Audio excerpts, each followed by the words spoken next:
Boa tarde a todos. Eu sou a professora Rosaline Mota, chefe da unidade de telesaúde aqui do Hospital Universitário Professor Alberto Antunes. E nós vamos dar continuidade a um ciclo de webconferências muito especial e destacado, que está voltado para uma especialidade, que é a dermatologia, com foco na hanseníase, que faz parte de um ciclo de ciclos de webconferências integrantes do PIBIC, que é o Programa de Bolsas de Iniciação Científica da UFAL, onde nós temos um projeto, coordenamos um projeto que trata de teledermatologia e telehanseníase. Neste projeto estão envolvidas as bolsistas Annecy Vanderlei e Larissa Nobre, que estão presentes aqui na sala, e também os colaboradores Antônio Romeiro e Jairo Vinícius. Então, o Antônio também já está aí conectado, o Jairo deve ter tido algum problema ainda, não está conectado, mas fazem parte, junto comigo, desse projeto que tem o objetivo de realmente buscar utilizar essas ferramentas de webconferência para trabalhar essa questão da hanseníase. Hoje nós contamos com uma participação muito especial, que é da médica e dermatologista doutora Fabiana Peixoto Daniel, que atua aqui no nosso hospital universitário e vai trazer inúmeras informações para a gente sobre a hanseníase, a etiopatogenia, o diagnóstico e o tratamento. Então, eu quero apresentar de público os meus sinceros agradecimentos à doutora Fabiana por estar aqui presente, por colaborar conosco nesta empreitada, que é realmente divulgar ao máximo essas questões no nosso estado e fora do nosso estado também, e parabenizá-la pelo trabalho que a gente sabe que vem tendo grande destaque aqui no hospital, e esse foi um dos principais motivos que levou a nós realizarmos esse convite. A gente normalmente buscar os melhores profissionais aqui, e aí a gente, vamos pegar o que tem de melhor para passar também para o nosso público, que é de melhor. Então, doutora Fabiana, muitíssimo obrigada por sua participação, por sua colaboração, e a partir de agora eu vou disponibilizar a palavra à senhora e só fazer um lembrete para que todos os participantes, por gentileza, insiram nome completo e endereço de e-mail para que possamos emitir os certificados de participação dessa webconferência. Doutora Fabiana, muito obrigada. Pode acionar logo. Boa tarde. Eu agradeço demais o convite. Eu me sinto uma pessoa abençoada por poder trabalhar com hanseníase, por atender esse perfil de cliente aqui no HU. E eu vou tentar falar algumas coisas que eu recolhi da literatura sobre a etiologia da doença, o diagnóstico do tratamento, mas o que eu vou falar principalmente é sobre o que eu faço, é sobre o que eu vejo aqui no ambulatório, sobre como a gente dá diagnóstico e como a gente deve tentar conduzir os pacientes suspeitos. Eu recebi um livrinho que ele foi feito no Rio Grande do Sul e ele recolheu impressões de pacientes hansenianos.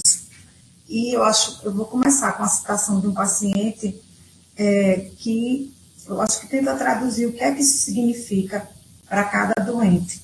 Então, o Julião, que é um nome fictício, ele apresenta o que sente sobre ter hanseníase.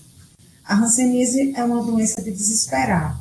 O paciente que tem essa doença precisa de apoio, porque a hanseníase é bandida. Ela te deixa desanimado e, se a pessoa não se cuidar, ela te mata por 2 vezes. Por 2 vezes fui para um lugar onde fazia minhas pescarias para não voltar mais. Eu estava apavorado. Então, assim, é um trecho do depoimento desse paciente, de 49 anos. Vamos começar. Então, eu recolhi essa citação aqui desse artigo que está nos Anais de Dermatologia, que é um resumo do que é a doença, do que a gente vai fazer agora. A hanseníase ela é uma doença infecto-contagiosa de evolução crônica, causada pelo Mycobacterium leprae, é altamente contagiosa, tem baixa morbidade e grande parte da população tem resistência natural à doença. Ela afeta principalmente a pele e os nervos periféricos. O diagnóstico é feito através do exame dermatoneurológico do paciente, sendo fundamental que seja precoce. Então, observe bem, diagnóstico de hanseníase é igual a exame clínico. A instituição oportuna e adequada do tratamento impedirá sequelas e incapacidades físicas que repercutam na vida social e laboral do indivíduo, responsáveis também pelo estigma e preconceito contra a doença. Aqui tem algumas fotos para vocês verem como é que pode se apresentar de forma diversa. Quer dizer, são manchas, lesões cutâneas bem distintas, mas todos têm a mesma origem. O agente etiológico é o Mycobacterium leprae. É um bastanete reto, ligeiramente curvo, essa fotografia de microscopia eletrônica. É um bacilo alcoácido resistente e ele tem uma disposição típica que parece cigarros numa caixinha, um maço de cigarros, e às vezes envolto por uma substância que é uma geleia e tem essa disposição que é típica da espécie, que é em globias. Tem afinidade por macrófagos e células de Schwann. Não é cultivado nos meios artificiais, se reproduz por divisão binária e tem um crescimento muito lento, cerca de 12 a 14 dias. Ele gosta de temperaturas mais frias e no ambiente ele pode ficar viável por até 9 dias. Aqui outra fotografia, essa fotografia de coloração HE, que é o que a gente pode ver aqui na patologia aqui do hospital mesmo. Os reservatórios do agente etiológico são, o principal é o homem, mas animais como tatus, chimpanzés e outros macacos, o solo, a água e alguns artrópodes são reservatórios naturais relatados. Ainda sobre a ecopatogenia, essas fotografias, elas tentam mostrar um pouco da estrutura do Mycobacterium. Isso é muito importante a gente entender, porque entendendo essa estrutura, a gente vai entender várias coisas em relação à imunogenicidade e os testes sorológicos que estão sendo desenvolvidos para um diagnóstico mais rápido e mais precoce. Então, na microscopia eletrônica, ele é uma bactéria, tem citoplasma, tem membrana plasmática, só que tem parede celular e cápsula. A membrana é uma membrana lipídica, de lipídios e proteínas, e essas proteínas são antígenos. A parede celular é formada por peptidoglicanas ligadas a polissacarídeos de cadeia ramificada. E tem a cápsula, e essa cápsula ela tem lipídios, principalmente o dimicocerosato, de fitococerol, e o glicolipídio fenólico. Então, esse PGL1 é o glicolipídio fenólico da cápsula, é uma coisa muito importante, que a gente vai falar muito. Então, ele possui um trissacarídeo ligado por uma molécula de fenóis lipídios e é exclusivo e antigenicamente específico do Mycobacterium leprae. Daí a importância para a gente ver diagnóstico e imunogenicidade, porque é específico dessa espécie. Ele já teve o genoma codificado, já foi sequenciado, e a transmissão. A transmissão, ela ocorre pelo contato íntimo e prolongado de um indivíduo suscetível com um paciente bacilífero, através da inalação de bacilos veiculados em secreção nasal ou gotículas de fluido, sendo a principal via a mucosa nasal. É menos comum a transmissão através de erosões da pele, a via sanguínea, vertical, leite materno e picadas de insetos também são cogitadas. E uma coisa que eu acho muito importante a gente entender é que é possível que indivíduos infectados, mesmo que não desenvolverão a doenças, eles possam apresentar um período transitório de eliminação nasal de bacilos. A presença de sequências específicas do DNA do Mycobacterium leprae em suaves ou em biópsias nasais e a soropositividade para antígenos específicos do bacilo em indivíduos saudáveis que vivem em áreas endêmicas sugerem esse papel de portador são na transmissão da hanseníase. E é importante entender que há fatores genéticos do hospedeiro, e esse conjunto de fatores genéticos do sistema HLA e não HLA interferem na suscetibilidade à hanseníase, tanto no controle da infecção por si, quanto na definição da forma clínica. A investigação de alterações em genes candidatos, ou seja, genes cujo produto participa da resposta do hospedeiro ao agente infeccioso, é um motivo de estudo na atualidade. Na verdade, são genes que codificam a produção de interleucinas, de TNF-alfa, de interferon-gama, e conforme você produz mais ou menos, como você desenvolve ou não a resposta unicelular, é que vai ser a sua resposta imunológica ao agente etiológico e você vai desenvolver as diferentes formas da doença.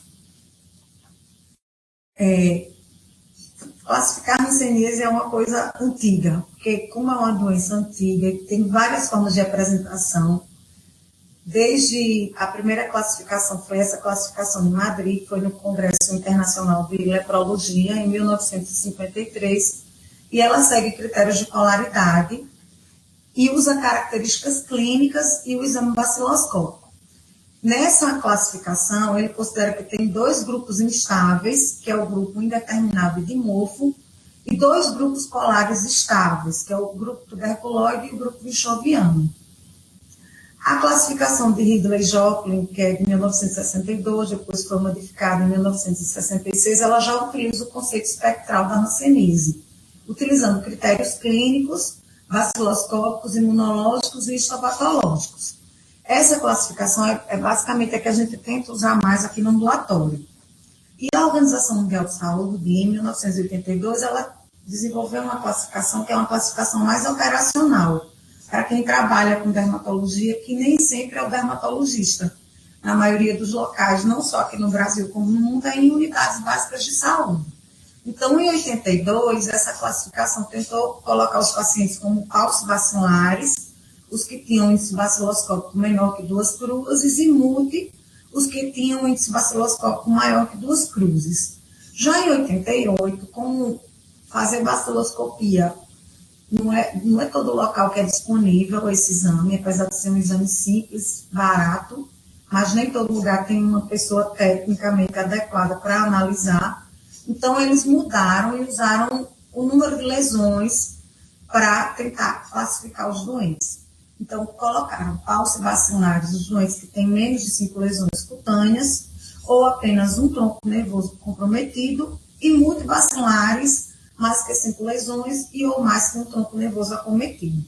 E mais recentemente, ela vem usando um teste sorológico, que é o ML-Flow, soro positivo, para os paucivacilares. Os multivacilares são soro positivos, e os paucivacilares são negativos. Esse teste sorológico, ele vai usar os antígenos daquele polissacarídeo da cápsula, então, que é o PGL1. Formas clínicas de hanseníase. Ela é uma doença de evolução crônica e apresenta formas clínicas muito variáveis. Existe uma correlação clínica estreita com o estado imunológico do hospedeiro, que é o que a gente já começou a falar na parte de características genéticas do hospedeiro. Então, a característica genética dele vai fazer com que ele responda à doença com imunidade celular ou imunidade humoral, e isso vai se refletir na apresentação clínica da doença. Então, vocês podem ver nessas figuras que você tem paciente com infiltração só eritema no tegumento, paciente com mácula hipocrômica, paciente com lesão neurológica, essa mão em garra, esse paciente com lesões nodulares no dorso do nariz, o outro com a face toda infiltrada, e o último quadrinho com esse paciente com um monte de placa e nódulo em todo o tórax. Todos têm hanseníase. Então, quais são as primeiras queixas que um paciente que se contraiu a doença ou que entrou em contato com o hemilepre vai manifestar? Primeiro que isso só vai acontecer cerca de 2 a 3 anos, em média pelo menos uns 4 a 5 anos depois do contato. já que ela tem um curso bem indolente, bem lento, o bacilo se multiplica bem devagar. Então, primeira questão do doente pode ser parestesia em partes das mãos e dos pés, pode ser fraqueza muscular, pode ser obstrução nasal, nariz entupido, epistaxe, ou até mesmo eritema nodoso macênico. Mas, de fato, a primeira manifestação, que nem sempre é a que a gente consegue diagnosticar o doente nessa fase, são as manifestações da hanseníase do grupo indeterminado. Então, esse quadrinho, vamos fixar bem, que esse quadrinho ele tenta mostrar a classificação de Ridley-Joplin. Então, o doente adquire a infecção e a primeira forma clínica que ele vai manifestar é a forma indeterminada. Na forma indeterminada, o que é que você vai ver? São máculas e mancha, só mancha com alteração de sensibilidade do tipo muscular, anidrose ou hipoidrose, podendo haver queda de pelos. Para fazer diagnóstico, você tem que pensar em hanseníase, porque você vai ver uma mancha branca, que pode ser um pano branco no popular, que pode ser aquela manchinha que o pessoal do interior diz que é mancha de verme, mas é uma mancha branca. Se você pensar que aquilo ali pode ser hanseníase, você pode fazer o diagnóstico. Vai fazer o quê? Testar a sensibilidade. Nessa fase, é a fase onde você não tem comprometimento de troncos nervosos e, portanto, não há incapacidades. Então, maravilhoso seria se nós conseguíssemos fazer diagnóstico sempre aí nessa fase, na fase I, determinada. Então, olha aí, essa mácula é uma mácula hipocrômica só.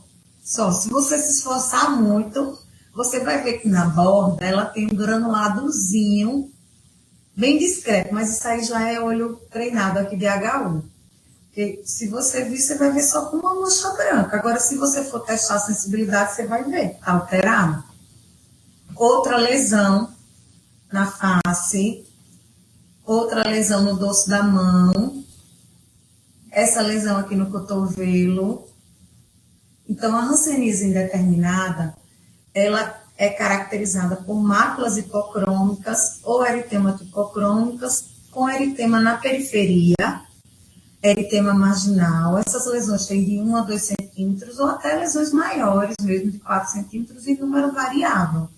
Esse número vai estar relacionado com o quê? Com o status imunológico do hospedeiro. Tem alteração de sensibilidade, mas não tem comprometimento de troncos nervosos. Nessa fase, não tem risco de contágio. O paciente tem baciloscopia negativa. E essas doenças, elas podem desaparecer, curar ou evoluir para outras formas clínicas. O diagnóstico diferencial, pitiríase vesicolo, pitiríase alba, dermatite seborreica, hipocromia e acromia residual, nevo e vitiligo. Voltando para o quadrinho. Agora vamos ver os pacientes que evoluíram para a forma tuberculoide, ou seja, ninguém fez diagnóstico naquela forma indeterminada, ele tinha uma imunidade que fez ele reverter para a forma tuberculoide. Esse quadrinho eu gosto demais, porque ele mostra assim, uma correlação entre a imunidade celular e o índice bacilar.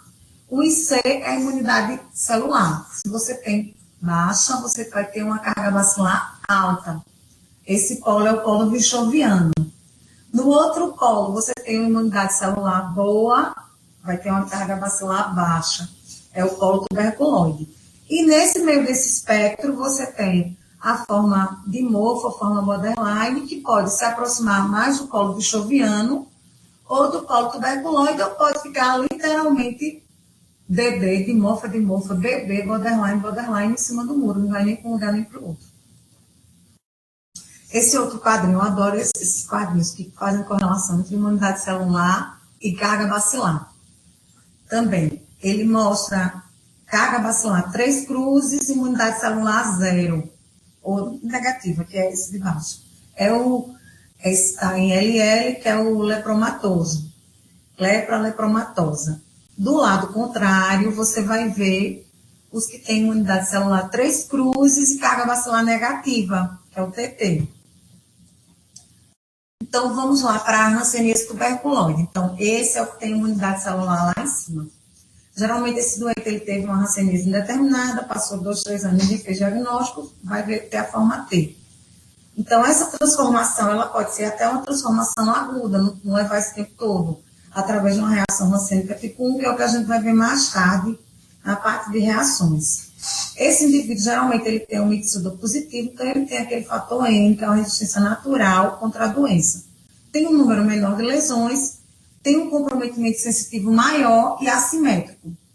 Existem lesões de transição, que são lesões de hanseníase indeterminada, mas que você faz um exame histopatológico, faz uma biópsia, quando você vai ver, apesar de ter mácula hipocrômica, no infiltrado histopatológico, você já vai ver infiltrado inflamatório perineural e formação do granuloma epitelioide. Aqui mais fotografias. Então, são placas planas, mas tem uma consistência, quer dizer, não é só mancha. Você pegar, você vai ver que tem alteração de textura. Ou pode ter umas placas já mais elevadas mesmo. Ou castanho violácea. Se muito eritematosas, provavelmente é porque está no surto reacional. Elas podem ter uma área central plana, hipocrômica, que parece pele normal, mas não é. São lesões de tamanhos diversos e nessa forma também você encontra a hanseníase nodular da infância. Essa aqui é uma foto de hanseníase tuberculose, você vê uma placa, porque você vê a lesão, se você for chegar lá, você pegar, você vai ver que tem alteração de textura em relação à pele normal. Outra lesão com essa história da cura central, né? Que não é cura, parece que é normal. Outra lesão. Então, a hanseníase nodular da infância é uma forma clínica que a gente vê mais em criança, que é filha de paciente que tem forma bichoviana. Geralmente são crianças pequenas, de 1 a 4 anos, mas pode ser também maior. E elas têm pápulas ou nódulos pequenos ou únicos, ou em pequeno número na face ou em outras localizações. É um paciente que tem baciloscopia negativa. Essa lesão ela tem regressão espontânea, ficando uma placa atrófica residual.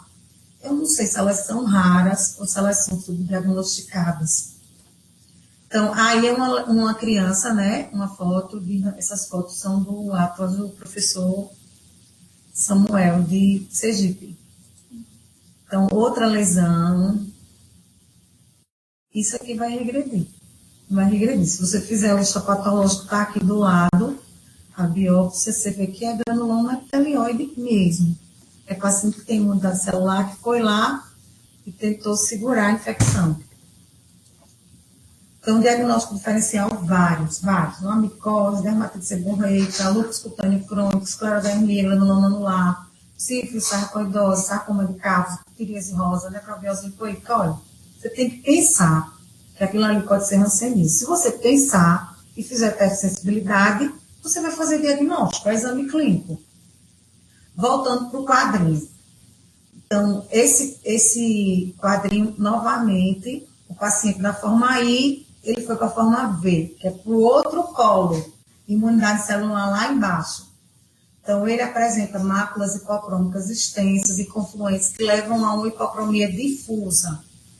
Um eritema difuso, uma pigmentação de tom ferruginoso, é na pele toda. E depois ele começa a infiltrar, forma nódulo, tubérculo, pápula, rancinoma, tem lesão de todo jeito. Queda de pelos, tem infiltração difusa do couro cabeludo, mesmo quando não há queda de cabelos. Isso tem trabalho provando. Se você for pesquisar, fizer biópsia, 100% deles tem infiltração do couro cabeludo. Você vê, ó. E eritema, hipocromia difusa aí, no tegumento. Outra aqui, que você vê só uma pessoa vermelha. Vermelha, tem mancha branca, manchinha mais clara. Aí ele já começou a formar nódulo, formar rancinoma, formar placa. Olha essas placas bem... Aqui uma face infiltrada, a orelha infiltrada, aquela face leuminotípica. Então, a hanseníase bichoviana, o paciente ele tem disseminação hematogênica pelas vísceras e mucosas.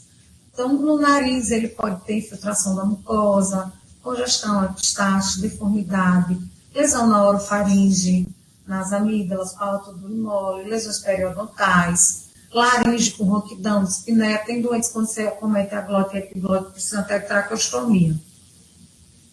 acomete ossos e articulações, causando osteites, lesões líticas, e se acometer o processo alveolar da maxila, pode levar até a queda dos incisivos. Causa uma panflebite, havendo infiltração do endotélio, comprometendo grandes veias cutâneas dos antebraços e pernas, podendo levar até a obstrução desses vasos. E você vai ver lesão em todo canto, porque tem disseminação fácil. Esse paciente ele não tem imunidade celular, então o bacilo corre solto. Corre solto. Fígado, baço, suprarrenal, testículo, isso é uma queixa muito comum que a gente vê aqui no ambulatório. Ginecomastia, porque ele infiltra o testículo, e impotência. No olho, lesão da córnea, lesão da íris, corpo ciliar, que é uma coisa que a gente tem que ter muito cuidado, o paciente perder visão por conta disso. Esse paciente ele tem um comprometimento neural extenso e menos intenso. E tem outras formas, que é a forma histoide e a hanseníase de Lúcio. Essa paciente é daqui do HU. Você vê, ela é contato de uma paciente que já tinha diagnóstico, que já tratou há 10 anos, 5 a 10 anos, que ela vem ao ambulatório porque ela tem surto reacional, e ela trouxe essa vizinha, essa amiga, aliás, é uma parente, que mora assim na vizinhança, no mesmo contexto ali. Você vê, ela tem um eritema difuso. Ela estava sendo tratada com uma alergia. Ai, ó, tá vendo? Aí ela trouxe para a gente ver se conseguia tratar essa alergia dela. A hanseníase histoide de Wade é aquele paciente que tem um monte de lesãozinha, parecendo um monte de queloide. São lesões altamente bacilíferas e acredito que esses doentes são resistentes ao tratamento com sulfona. E isso pode ser observado em doentes que fizeram tratamento irregular e acabam desenvolvendo bacilos resistentes. E bacilos mais alongados, abundantes e possíveis mutantes. A hanseníase de Lúcio é aquela hanseníase que o paciente tem madarose superciliar e ciliar, podendo haver desabamento da pirâmide nasal. Nessa variedade, você tem um comprometimento visceral intenso. O fenômeno de Lúcio, máculas eritematosas, equimoses, com necrose e ulceração, trombose de vasos profundos e superficiais, hemorragia e infarto cutâneo, é uma vasculite. Repare. Porque o bacilo, imagino que ele se dissemina aí com a maior facilidade. Com a maior facilidade. E aí ele pegou o endotélio e fez uma vasculite. Aqui, esse mesmo paciente. Diagnóstico diferencial, vários. Sífilis secundária, farmacodermia, doença de Jorge Lobo, lobo sistêmico, xantomatose, um monte de coisa. Voltando agora para o quadrinho, vamos para os pacientes que da forma I foram para a forma borderline. Então, são aqueles pacientes que têm a imunidade celular razoável, não tão ruim, não tão boa. Então, eles não desenvolveram a carga bacilar tão alta quanto o bichoviano e não tão baixa quanto o tuberculoide. Então, é a hanseníase dimorfa. A gente vai falar primeiro dos borderlines que estão próximos ao polo tuberculoide. Seriam casos semelhantes aos tuberculoides. Neste caso, as lesões são maiores e em maior número. E, às vezes, há placas com limites pouco nítidos. Há lesões satélites, vários nervos lesados e de forma assimétrica. Pode ser visto abscesso de nervo, bacilos em pequeno número. Esses doentes têm um Mitsuda positivo, mas é um Mitsuda, uma reação que é menor do que aquele tuberculoide, que é maior que 10 milímetros. 10 milímetros. Então, você vê, ó, as plaquinhas, a lesão de hanseníase tuberculose, só que são várias. Aqui outro. Então, voltando, agora vamos para os pacientes borderlines, mas que ficaram realmente borderline. Olha. Esses são os que ficaram aqui no meio mesmo. É bom a gente ter uma noção de que essa classificação não é exata. Até porque depende de jeito para classificar. Então, ela usa critério clínico, baciloscópico e histopatológico. Então, a gente tenta se aproximar, até para conduzir melhor o tratamento, mas não tem exatidão nisso, não. Então, o dimorfo, você vai ver placas cheias, anulares ou de contornos irregulares com limites pouco precisos. São aquelas lesões em queijo suíço. Olha, essa paciente está perfeita. É a típica. Vendo? Agora a gente vai ver o dimorfo vichoviano. É esse aqui.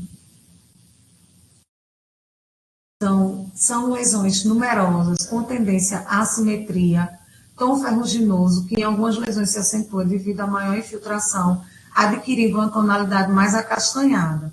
Às vezes forma pápula, nódulo, tubérculo e até verdadeiros lancenomas. Mas aqui ou ali você tem lesões circulares ou figuradas, que são as lesões do grupo dimorfo. Tem poucas ou múltiplas lesões neurológicas tendendo à simetria. Esse mesmo paciente, mas deixa eu mostrar uma coisa. Ele tem placa, mas aqui você vê, ele faz uma lesão mais tuberculoide, aquela lesão que no meio parece que está normal, já que ele faz um nódulozinho mesmo. Então, as manifestações neurológicas de hanseníase são várias. Começa com aquela alteração de sensibilidade, você só vai ver se você pesquisar, mas aí pode ter distúrbios motores, com paralisias, amiotrofias, deformidades secundárias a essas alterações de sensibilidade, que são as calosidades, fissuras, ulcerações, reabsorção óssea, perda de pelos corporais, ceratite, conjuntivite e outras manifestações. Essa foto é chocante. O paciente só tem uma mancha vermelha, mas você enfiou uma agulha e não sentiu nada. Aqui são deformidades. A mão engarra. Você vê a absorção óssea também. Essa lesão horrível, que é um mal perfurante plantar. Não tem sensibilidade, se machuca com facilidade e dificuldade demais para tratamento. Reações rancênicas. Isso merece uma aula só de reação rancênica, que é coisa demais. Eu tentei resumir. Então, são fenômenos agudos que ocorrem durante a evolução da hanseníase. Elas ocorrem em todas as formas, mesmo de forma indeterminada. E é a principal causa de morbidade e incapacidade neurológica, antes, durante e após o tratamento. Aqui no HU é a maioria dos pacientes, porque a gente, quando faz diagnóstico, manda tratar, pegar a medicação nos postos de saúde, que é na referência do local onde o paciente mora. Quando não dá certo alguma coisa, é que ele volta para cá. E, geralmente, o que não dá certo é reação.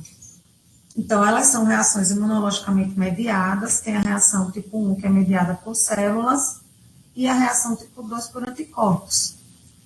E elas têm alguns fatores precipitantes, como gestação, parto, puberdade, infecções, tuberculose, estresse físico, emocional.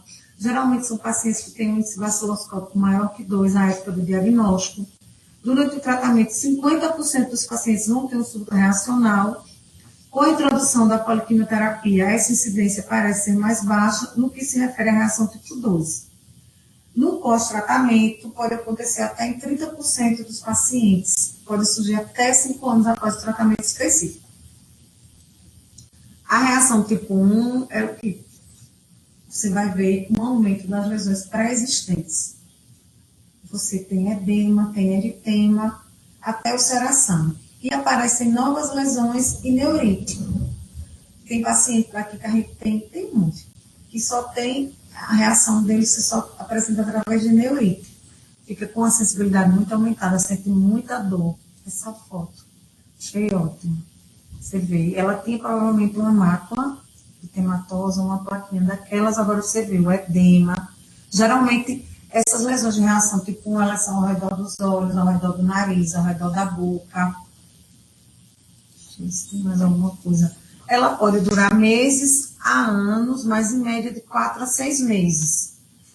O estado geral é conservado nos tuberculoides e comprometido nos dimórficos.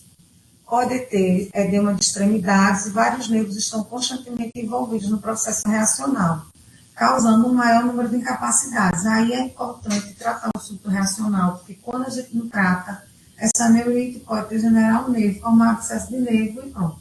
Incapacidade para a vida toda. A reação tipo 2 é a reação que ocorre nos multibacilares. Geralmente são pacientes que têm um índice baciloscópico maior que 4, mais que 5 troncos nervosos espessados, um maior número de lesões cutâneas nodulares, uma infiltração difusa e uma sorologia IgM anti-PGL1, que é aquela proteoglicana, aquele glicolipídio, desculpa, da cápsula. A reação tipo 2 é o eritema nodoso rancêmico e tem manifestações sistêmicas. É a manifestação clínica mais frequente, na verdade é uma síndrome de deposição de imunocomplexos. Aumenta TNF-alfa, interferon gama, tem uma destruição bacilar, produção de citocinas ativadoras de resposta imunocelular, e aí vem a manifestação clínica. Você vê muito aqui no ambulatório. Você pode ter um surto de eritema nodoso, mas o que a gente vê aqui mais são pacientes que ficam com surtos subentrantes. A neurite é comum, mas ela é menos intensa que nos pacientes T, tuberculose. Então, assim, é isso aqui que a gente vê, né? Nódulos eritematosos são lesões mais palpáveis do que visíveis e muito dolorosos. Face extensora de extremidades, mas a gente vê muito no abdômen, dói demais.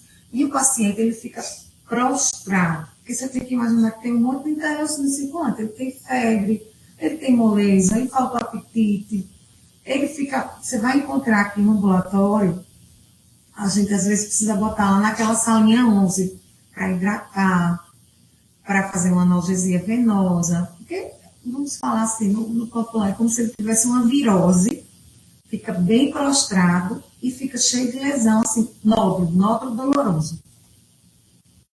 Outras manifestações, pode ter manca irracional, que é uma coisa muito comum, orquite, epistaxe, neurite, um eritema polimorfo, sintomas gerais.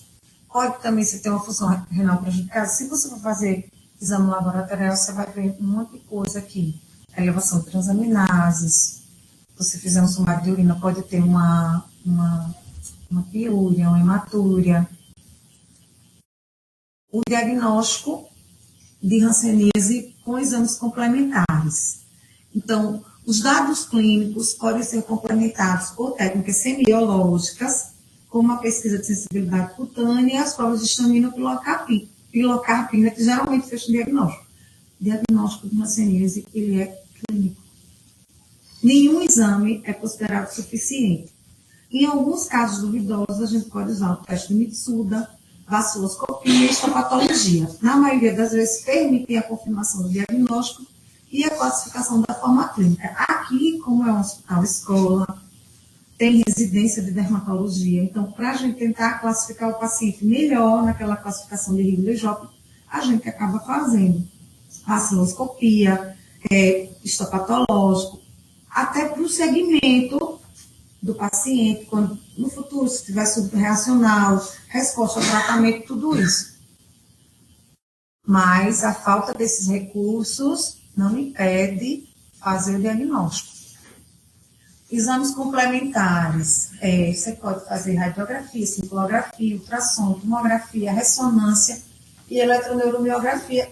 Esses exames, eles são importantes para avaliar a extensão do comprometimento neural, dos nervos periféricos, ganha importância nas neurites e nos casos de paciente com hanseníase neural pura, em que a biópsia do nervo sural também pode ser útil, mas se você tiver um ultrassonografista treinado, infelizmente a gente não tem esse tipo de recurso aqui.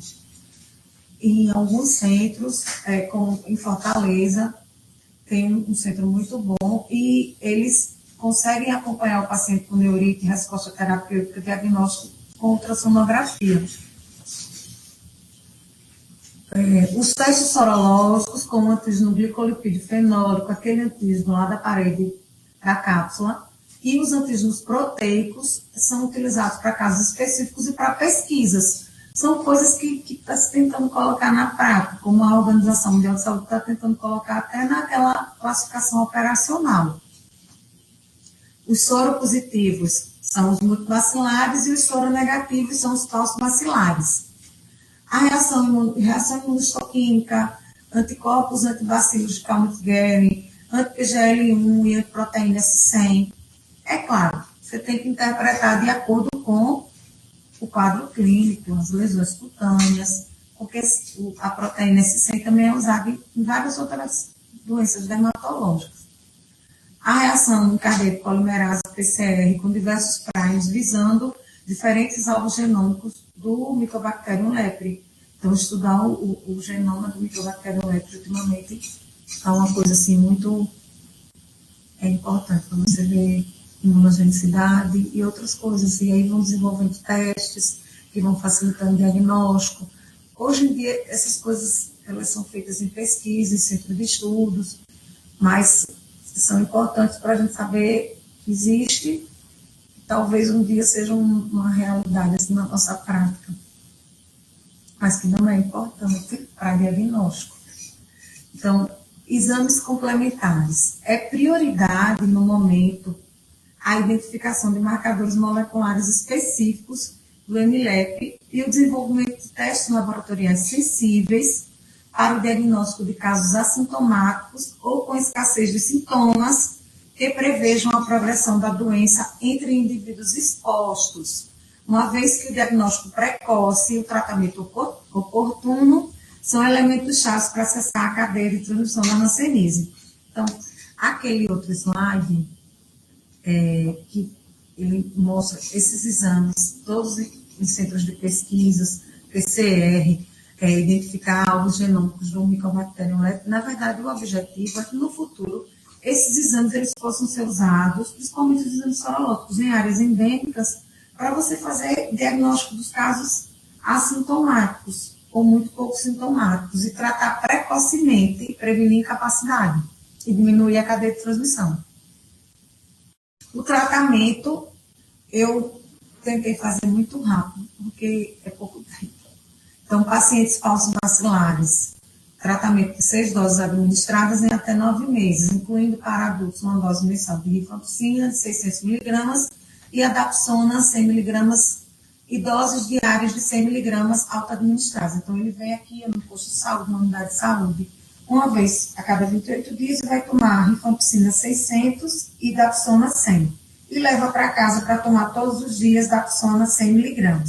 Para a criança, a dose de rifampicina é 450 e dapsona 50. Os multivacilares são tratados com 12 doses administradas em até 18 meses, acrescentando ao esquema anterior a clofazimina, em dose de 300 mg mensais e 50 mg diárias. Para crianças, a dose mensal de clofazimina é 150, sendo auto-administrada 50 em dias alternados. Para crianças ou adultos com peso inferior a 30 quilos, a dose deve ser ajustada de acordo com o peso. Rifampicina, 10 a 20 mg por quilo, dapsona 1,5 mg por quilo e clofazimina 5 mg por quilo. E a dose mensal é de 1 mg por quilo, da clofazimina 5 mg por quilo, e a dose mensal e a dose diária é 1 mg por quilo. Prevenção de hanseníase. Prevenção mais importante é diagnosticar e tratar precocemente. É o mais importante, porque aí você vai quebrar a cadeia de transmissão. Mas, nos contatos, a gente pede para reforçar a vacinação com BCG. Uma coisa interessante para a gente saber que existe, que está sendo pesquisado, é o quê? Quimioprofilaxia, especialmente para os contatos soropositivos ao PGL1 e aos mitsudas negativos. Parece ser uma medida auxiliar na prevenção de casos novos, porém é uma medida discutível e requer regimes terapêuticos curtos e acessíveis. Uma meta-análise mostrou que você fazendo rifampicina, dose única de 300 a 600, e dapsona 50 ou 100, uma ou duas vezes por semana, por 2 anos, ou a sedapsônica, uma injeção intramuscular, 225 mg, a cada 10 semanas por 7 meses, são medidas efetivas para diminuir a incidência de hanseníase em contatos de casos novos diagnosticados. Então, você tem um caso diagnosticado, examina aqueles familiares, aqueles contatos, não tem lesão clínica, não tem doença clínica, então pode ser feito esse tipo de quimioprofilaxia. Recentemente, demonstrou-se um efeito adicional de imunoprofilaxia quando a vacinação BCG, que é o que a gente faz aqui, é associada à rifampicina no tratamento profilático de contatos próximos. Enquanto a proteção com rifampicina foi estimada em cerca de 58%, o efeito protetor aumentou para 80% quando associado ao BCG. Eu tentei resumir e colocar aqui algumas coisas que vocês podem perguntar para a gente tentar deixar mais claro.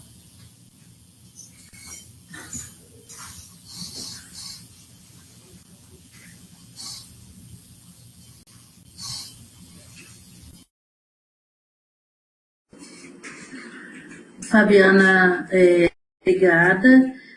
Nós abrimos agora para as perguntas. Quem tiver pergunta, pode fazer via a aba do bate-papo.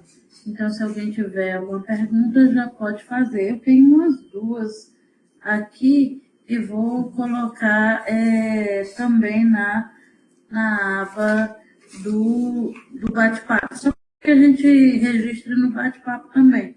Mas eu já vou perguntar oralmente, depois eu escrevo para registrar também aí na nossa interação. Uma das perguntas é como cuidar a forma mais grave da doença. Essa como é que isso, e a gente sabe que aqui no estado a gente tem essas formas mais graves. Então, como cuidar das formas mais graves da doença? Uma coisa que também ocorre, já aconteceu, penso eu que já aconteceu, inclusive num caso como aquele do pé que você mostrou, que é difícil de cuidar, né? Até que ponto as amputações elas são recomendáveis e são viáveis para esses casos, né? E se isso realmente ajuda e até que ponto ajuda, ou se não é mais um agravante para a situação do paciente, porque tem questões psicológicas que envolve você já estar com uma doença que é super séria e você perder mais um membro do corpo, como é que fica, ou você perder pela doença ou perder pela amputação em si, né? Isso é uma coisa, e os cuidados, mais outra, os cuidados psicológicos, se existe algum acompanhamento aqui no HU, e por fim, quais os cuidados que o profissional deve ter consigo mesmo ao lidar com essas situações. Eu falo em termos de proteção pessoal, né, de cuidados que porventura, se essa for uma pergunta bem idiota, é porque é uma pergunta leiga, de leigo mesmo, né? Então, seriam essas perguntas. Só para repetir, como cuidar, né, a forma mais grave da doença, se as amputações elas são recomendáveis, quando elas são recomendáveis, e se existe acompanhamento aqui no HU de psicólogos, porque é um momento bem pesado, e quais os cuidados que o profissional deve ter consigo mesmo. Tem 4 perguntas. Deixa eu abrir o teu microfone, tá?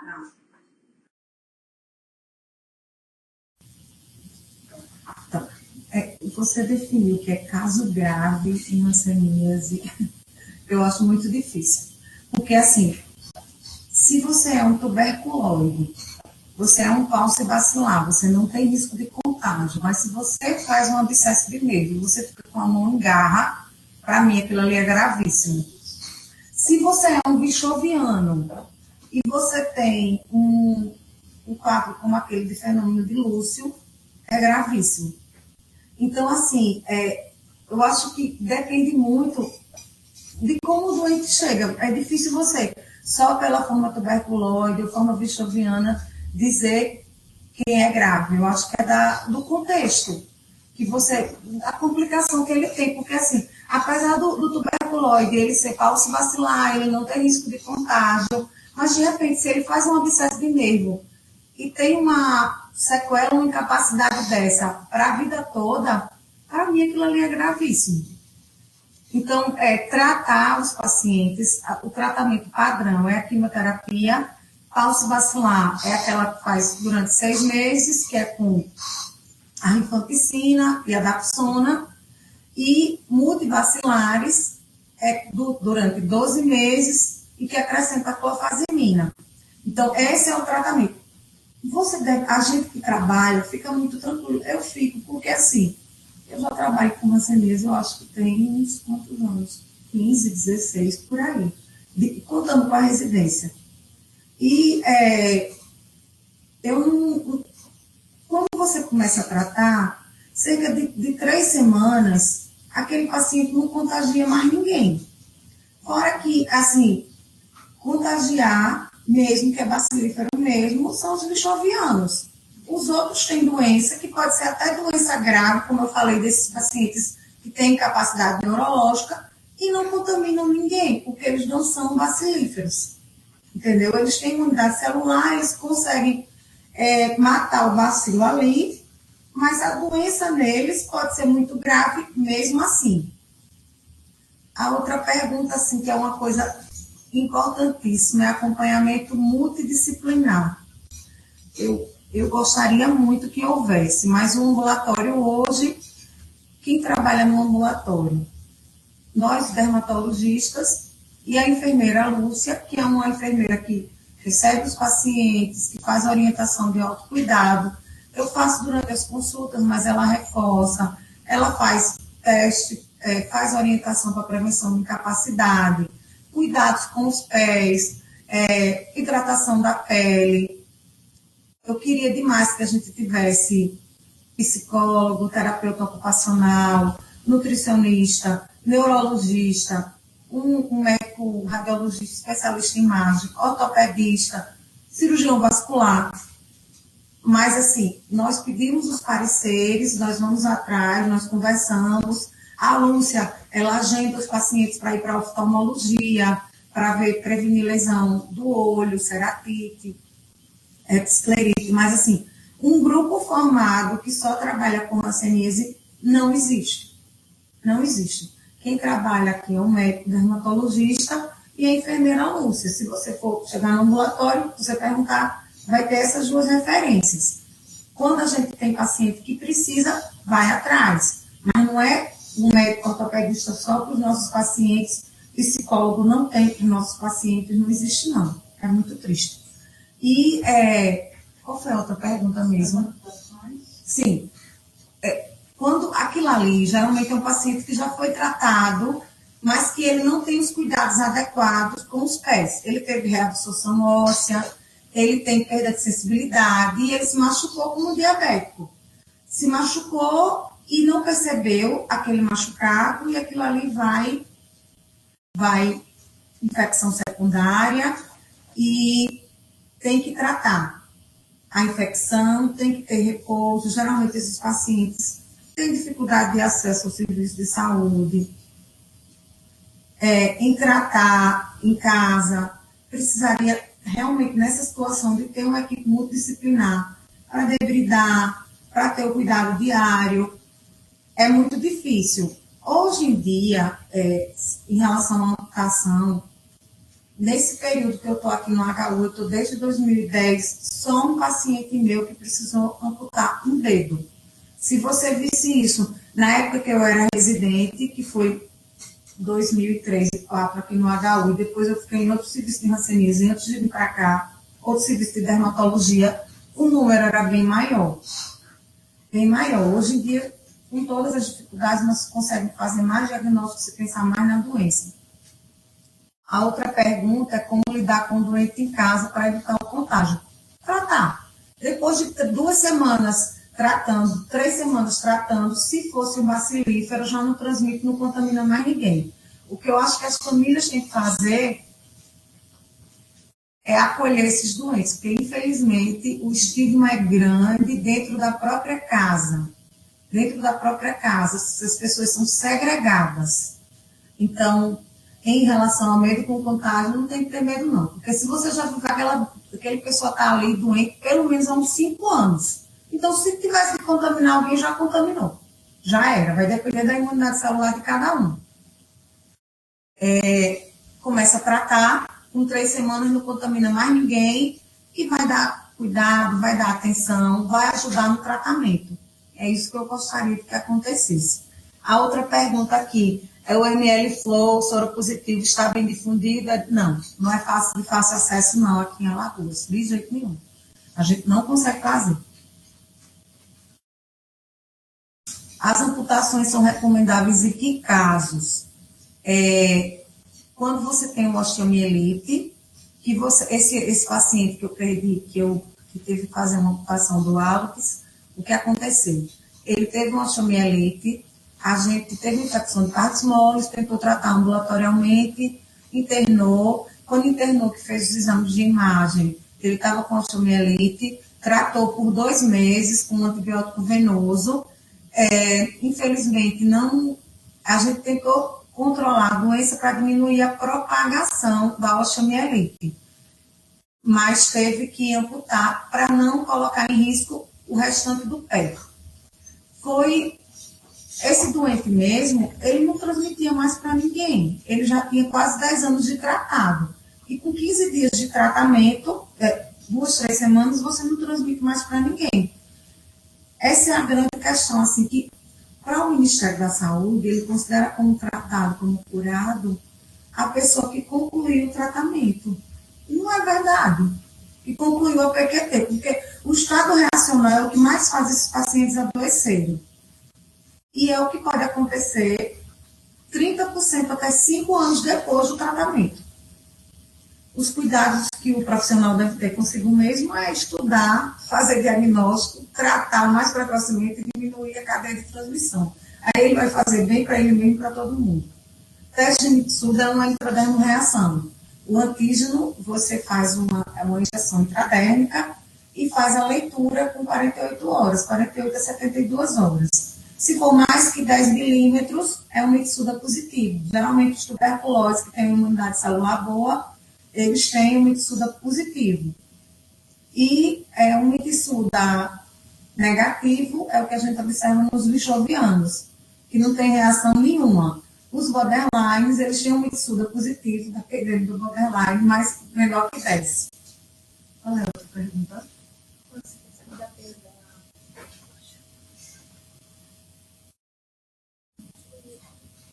Consequência da perda de sensibilidade.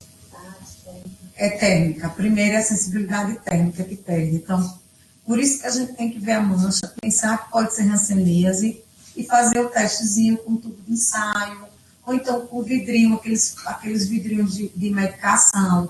Pega 2 vidrinhos iguais no posto de saúde e coloca um com água quente e outro com água fria e faz o teste de sensibilidade na mancha, na lesão.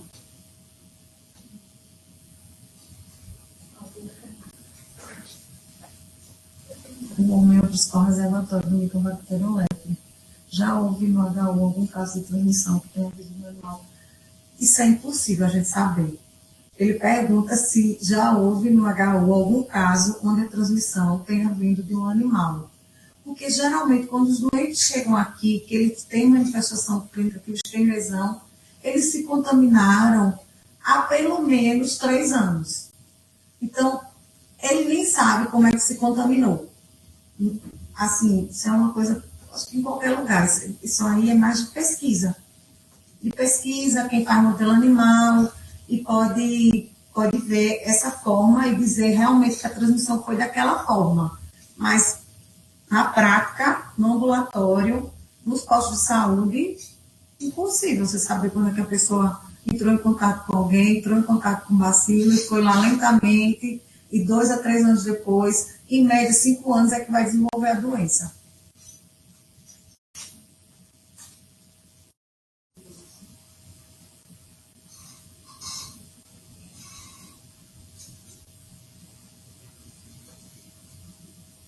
E aí?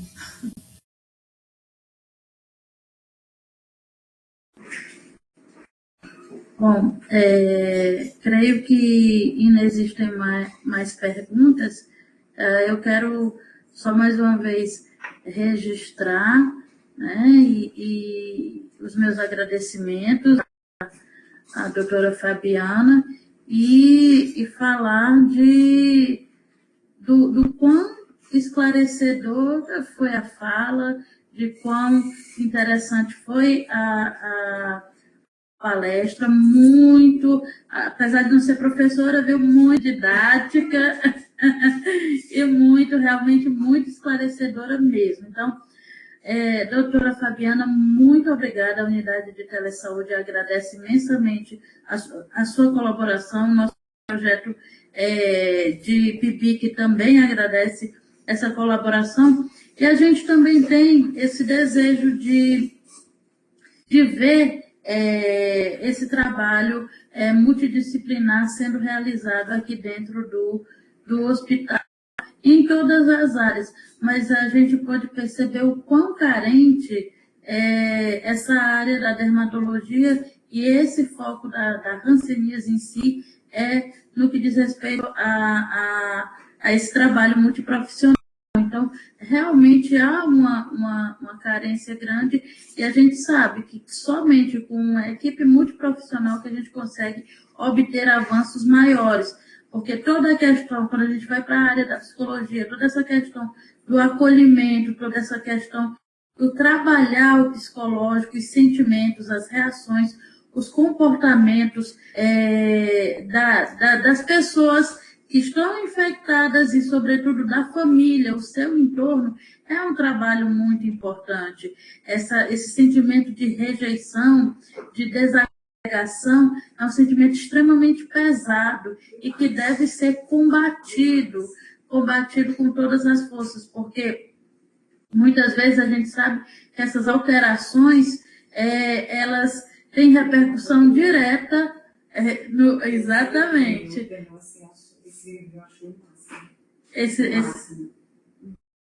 Deixa eu só abrir aqui, ó, eu penso, nós estamos com curiosidade de ter acesso de ler, inclusive, os relatos no livro para pegar, para a gente fazer aqui também. E muitas vezes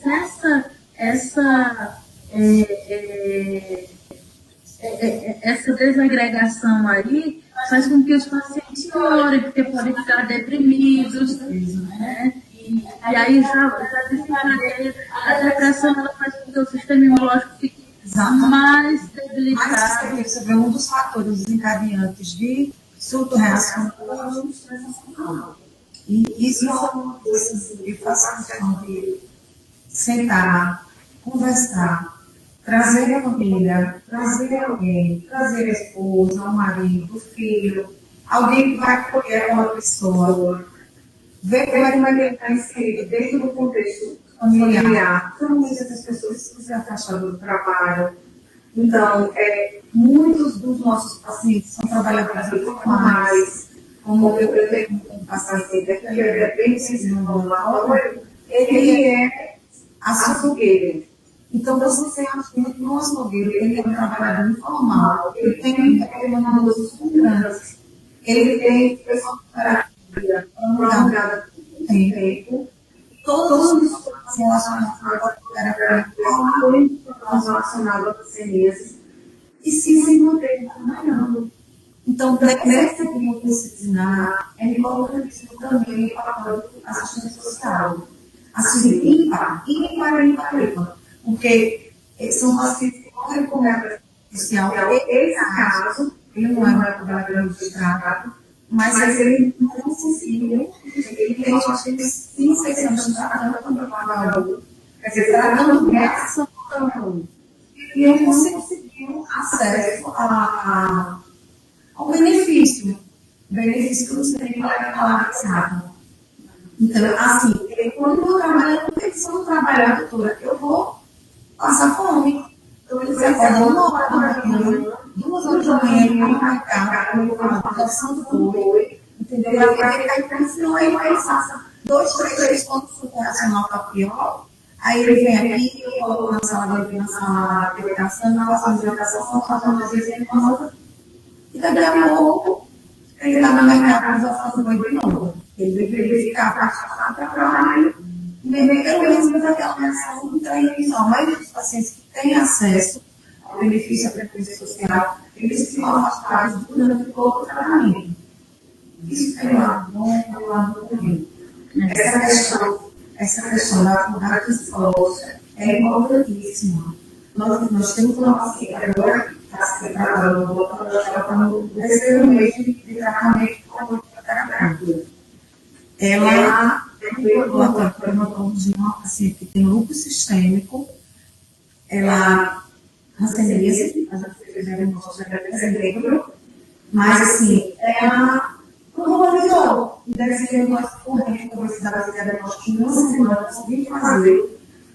Era a véspera do Natal, aquele dia 22, a gente fez a começar com ela com esse tratamento, nós vamos acontecer em março. Em março, 3 meses depois, grávida. Então, assim, aí ela começou a afetar agora a função funcional. Teve que sair do emprego, estresse emocional, gestação faz fatores encadeantes para a subreacional. E sentar, conversar com ela, explicar, né? Ela tem 28 a 30 anos. Imagina.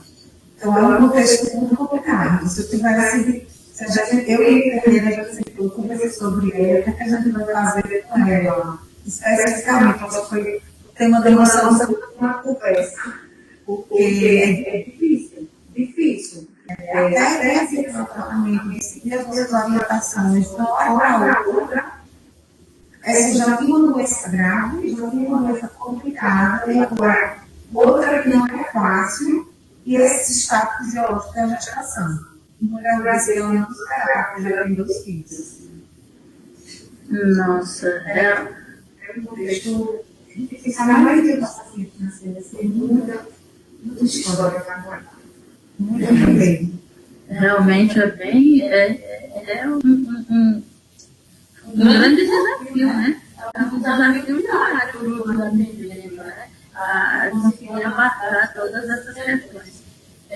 Mas ainda bem que nós temos profissionais, graças a Deus, que nós temos profissionais que são envolvidos, dedicados, assim como a senhora demonstra ser, e que fazem a diferença na vida desses pacientes, e que acabam tendo que se desdobrar, né? Fazer o papel de psicólogo, de terapeuta ocupacional, de médico, de tudo. Então, é bem complexo, mas a gente tem esperança de eu conseguir ter essas equipes muito profissionais trabalhando realmente nessas situações. Doutora Fabiana, mais uma vez, muito obrigada pela participação. Agradeço a todos aqueles que também participaram. Lembro que essa webconferência vai estar disponível no nosso canal do YouTube, para quem quiser assistir, compartilhar, curtir, colocar um legalzinho lá. Curtam lá também no canal do YouTube. Creio que até segunda-feira vai estar disponível no canal do YouTube. Acessem, divulguem, compartilhem. Qualquer conhecimento vai estar sendo disseminado. Eu passo agora para as considerações finais e a gente encerra. Muito obrigada, a gente é um participante que sempre está ali. Muito obrigada, Getúlio. Muito obrigada pela participação da interação também. Doutora, é com a senhora e um abraço a todos. Olha, muito que ela fechou. Pronto. Olha só, eu que agradeço a oportunidade, como eu disse no começo, eu agradeço a Deus por poder trabalhar com essas pessoas e poder passar um pouco do que eu faço. Eu não sou professora, eu sou médica, eu digo aos alunos quando eles chegam para mim no ambulatório, eu sou médica do ambulatório, pronto. Então, eu vou atender os pacientes, eles perguntam, meu filho hoje perguntou, mãe, você dá aula, você é professora? Eu disse, não, eu sou médica. Então, o que eu faço é ajudar nas aulas práticas, com os internos, o meu trabalho está mais ligado aos residentes, e eu agradeço a oportunidade de vir aqui, de ter me colocado para estudar, e também de tentar disseminar e fazer as pessoas pensarem que a hanseníase existe. Essa história de acabar com a hanseníase no ano 2000, que houve esse slogan no final dos anos 90, isso é uma utopia. Não existe isso, não acabou. Hoje em dia, eu vejo menos casos com incapacidades graves, mas ainda vejo muitos casos. Graças a Deus, a gente está mais sensível a pensar e a fazer diagnóstico, mas isso ainda precisa melhorar muito, muito mesmo.